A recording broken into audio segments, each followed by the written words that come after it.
예, 수고하셨습니다. 그 미국이 한미 통상 협상의 전략으로 트럼프가 직접 표현했던 용어가 있었어요. 동맹국 우선 협상 그리고 원스톱 쇼핑, 이 두 가지 용어를 썼던 것 같은데, 그러니까 이 표현에서 보면은 한국은 미국의 일종의 시범 케이스로 만들겠다, 그런 의도였던 거로 저는 해석을 하고 있었어요. 그래서 이 협상의 시점이 언제가 되느냐가 저는 되게 중요하다고 생각을 했는데, 그리고 그 결과가 우리가 기준이 되는 게 아니라 다른 나라가 기준이 돼서 우리가 어느 정도의 결과를 가져오느냐, 이런 관점에서 결국 평가받을 것이다라는 생각을 저는 하고 있었습니다. 그런 관점에서 보면은 협상의 시점, 그다음에 그 결과로 봤을 때 저는 대단한 선방이다, 이렇게 저는 봅니다. 결국 다른 나라의 시범 케이스가 되지 않았고, 다른 나라가 먼저 일본이나 이쪽이 먼저 협상을 끝내고 우리는 그 기준에서 우리가 전략을 다시 짤 수 있는 그 기회를 가졌던 거죠. 그런 점에서 저는 정부가 그런 협상 시점과 전략을 펼치는데 대단히 성공적이었다, 그리고 선방했다, 저는 그렇게 봅니다. 그러나 실제로 국민들도 그렇게 평가를 해주고 계신 것 같아요. 여론조사를 보면 약 65% 국민들께서 긍정적으로 평가를 해주고 계시고, 그래서 그러나 또 많은 우려하는 지점들이 있습니다. 왜 그러냐면은 여태까지 아까 국민의힘 의원님들도 지적하셨듯이 자유무역 체제 하에서 야동 관세라는 게 생겼기 때문에 우리 품목별로 보면 대단히 이제 걱정스러운 지점들이 많이 생겼죠. 이제 그 점에서 정부가 아주 구체적인 대책들을 좀 세워주실 필요가 있다라는 생각을 저는 가지고 있습니다. 예를 들면은 대미 투자액 3,500억 불과 관련해서도 좀 말씀을 드리면, 지금 이게 뭐 구체적으로 어떻게 자금을 조달하고 또 어디다 아까 투자하는 거는 뭐 좀 첨단 전략 산업 이런 쪽에 많이 가는 것 같은데, 그다음에 구체적으로 이거를 집행하는 이런 체계, 이런 것들이 전혀 협상이 돼 있는 건 아니잖아요. 네, 그렇습니다. 이거는 이제 앞으로 더 추가적인 협상을 통해서 결정할 사항이죠. 그래서 그럼에도 불구하고 좀 걱정스러운 게 뭐냐면은, 이런 이 좀 첨단 산업 또는 신산업 분야에서 미국의 투자가 자칫 국내 투자의 위축을 가져오고 그것이 국내 일자리 문제까지 연결되면은 장기적으로 봤을 때 이거에 대한 대책을 어떻게 세울 거냐, 그런 걱정들을 많이 하고 있어요.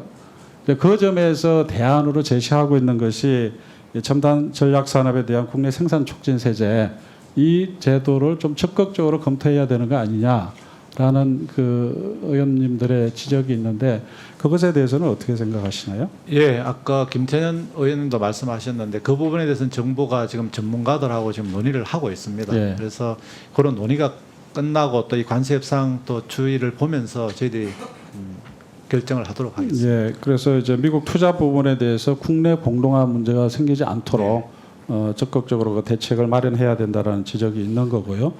그다음에 또 구체적으로 들어가면, 예를 들면 자동차 같은 경우에 지금 대기업 같은 경우가 자동차뿐만 아니라 일반적으로 대기업들이 이익률이 보통 7, 8% 정도 된다고 그래요.